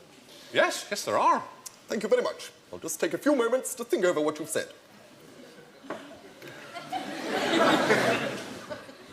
Hello. Hello. It's me again, by the way. Yes. I'd like some fast food, please. Right, well, we got burger, cheeseburger, quarter pounder with cheese, double burger with cheese, double cheeseburger, double burger without cheese. Which of those is the fastest? Well, the quarter pounder with cheese is quite fast. Then I think we can do business. I'll take the fastest one in the house. Right, there you are. That was fast. Oh, thank you. I can't really imagine how it could have been faster. No, well, we're not very busy at the moment. Will you eat it for me, please? Eat it for you? I'd like you to eat it for me, please. Why? I'm in a hurry. Well, I'm not very hungry, as it happens. I'll give you £20. £20? £20. You're on. All right. If I can watch. But you said you were in a hurry. No, I didn't. You did, you know. I'm in a hurry to stand here and watch you eat it. Why?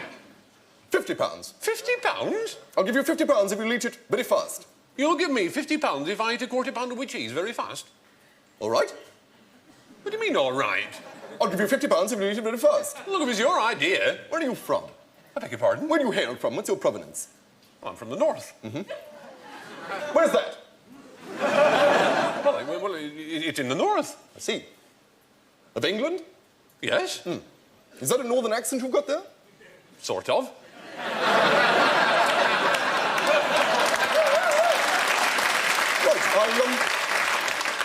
I'll take it then. I beg your pardon? I presume it's for sale. You're soft, you are. I'll pay you handsomely for it. I can't just give you me accent. Well, you can have mine in return. You what? My accent. Berkshire, Harrow, and the Courtauld Institute of Fine Art. I'm not sure. Well, some people would pay a lot of money for an accent like this. What people? People who've got a lot of money and haven't got an accent like this. A straight swap, then? That's right. All right. Ready? Yes. Have you given it to me? Mm-hmm. Right, well, let's try it out then.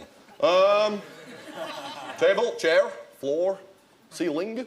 No, ceiling, I can't like that. Ceiling. Yes, no, I've got your accent, and it's rather peculiar. Cheeseburger.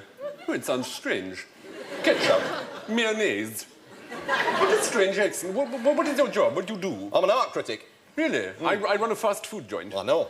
Yes. Well, I'll have to hurry you now because I'm about to close up. Is there anything else you want to eat? Well, what do you recommend? Well, there's chicken and cold... Honestly, my wife is going to give me hell when I get home. Do you think we shall find that our lives will have been inexorably altered by this swapping of accents? Well, I suppose they will, yes, because we're the same people underneath, but people will treat us different. I suspect that underneath it all, we will find that we are brothers. I beg your pardon? Brothers. Brothers? No. No? No. No, this is a class establishment. Get out, you filthy northern oik. Well, I'm sorry.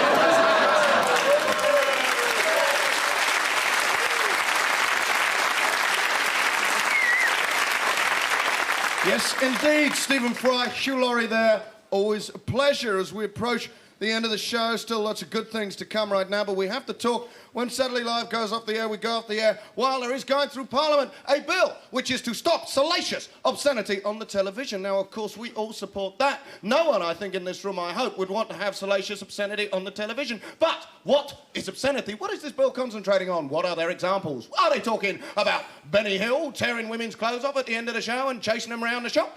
Are they talking about racist gags on early evening comedy? Are they talking about Miss England beauty contest? No, they're talking about the singing detective and the monocled mutineer. Isn't that marvellous? We're being protected. Some middle-class playwright fancies a bonking scene in his play, nobody particularly watches it, and suddenly the whole British family life is under threat. What are they attacking? What is a beauty contest? What is it? They say, Miss England, a beauty contest. What does it describe? They would say, Miss England describes the legitimate admiration of the aesthetic glories of the female form. They could say, it's actually, Miss England is a legitimate effort to legitimise the idea of giving every Mr. England a stiffy, because that's what it's about, really, isn't it? I mean, I don't know how they judge it, why they judge it the way they do. Let's have a look at poise. Let's have a look at what ambitions they want to do when they grow up. They should just have an erection count, shouldn't they? They should have a phone in. Well, I'm feeling a bit of a stirring in my loins. I vote for Miss Sunderland.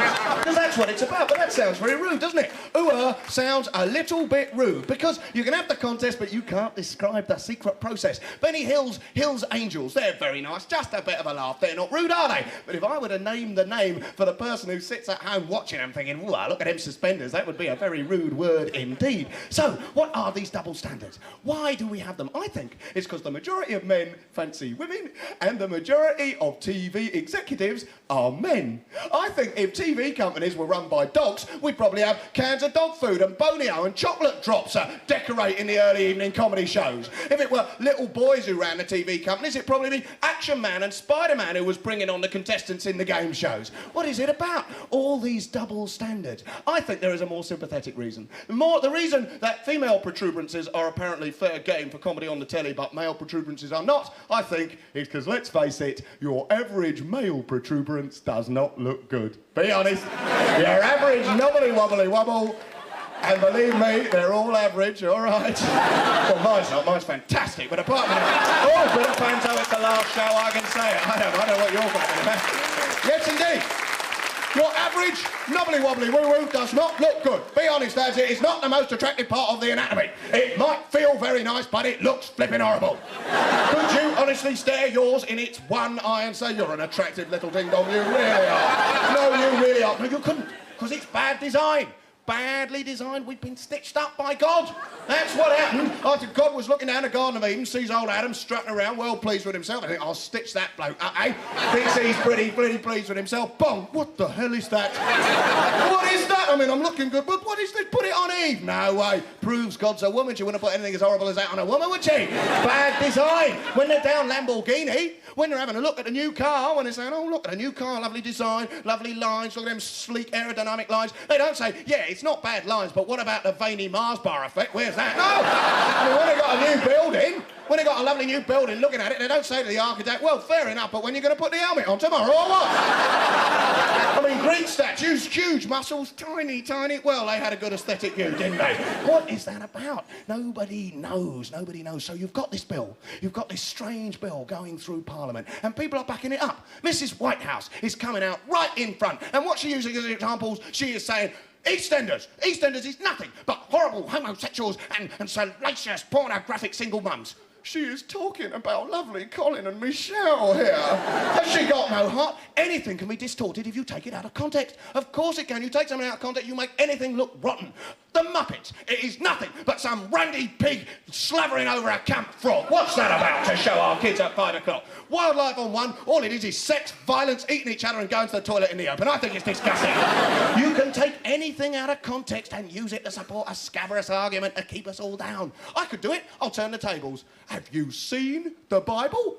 It is disgusting. Shaman, Big Gap, Balthazar, and then they married each other incestuously and nailed each other to a tree, and then God got annoyed and gave them all boils. What sort of thing is that to give 5-year-olds? They're reading it. They put the Bible in hotel rooms.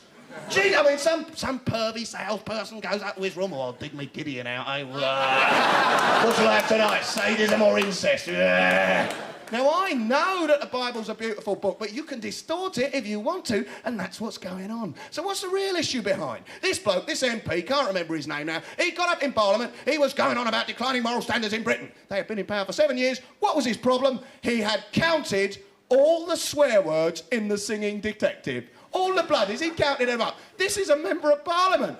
He's got nothing better to do with his time. He can't talk about unemployment or declining national health. No, he sits at home counting the swear words in a middle-class play. Very useful indeed. And that's what he's got. That's what he's using to have a go at us, you see. Now, I don't understand. His bill says that anything, this is it, and I'm telling you, this is the truth, I quote, watch out, it's going to happen. The bill says that they're going to have a go at anything that a reasonable person could find offensive. What is a reasonable person? Is it someone who sits at home counting the swear words on the telly? No. I think that if they're really worried about obscenity, they should worry about real obscenities. I mean, while Ben Hill's chasing the girls round the car park, there's girls who are scared to walk out at night after dark because there's no street lighting. Now, ladies and gentlemen, we really want to say goodbye, but of course, we want to say something in our very own special way to you in the audience, and you at home. Dig this, come on. Bye-bye, farewell. All in all, you know it's been swell. But now, it's time for us to go. So long, hip, hip. We're gonna board that ship. We're gonna say the opposite of hello. We've had some laughs, ho, ho, ho, ho. We've shed some tears, boo, and it's all been thanks to you. Yes, it's all been thanks to you. Has it been thanks to guys? Yes, it's all been thanks to you. Oh, yeah. Oh dear. Actually, we're a bit under time. We have to do it again. Yes, it's all been thanks to you. Thank you. Thank you. And one more time. Keep going. Yes, it's all been thanks to you. Thank you. And again. Sorry, once more. And it's all been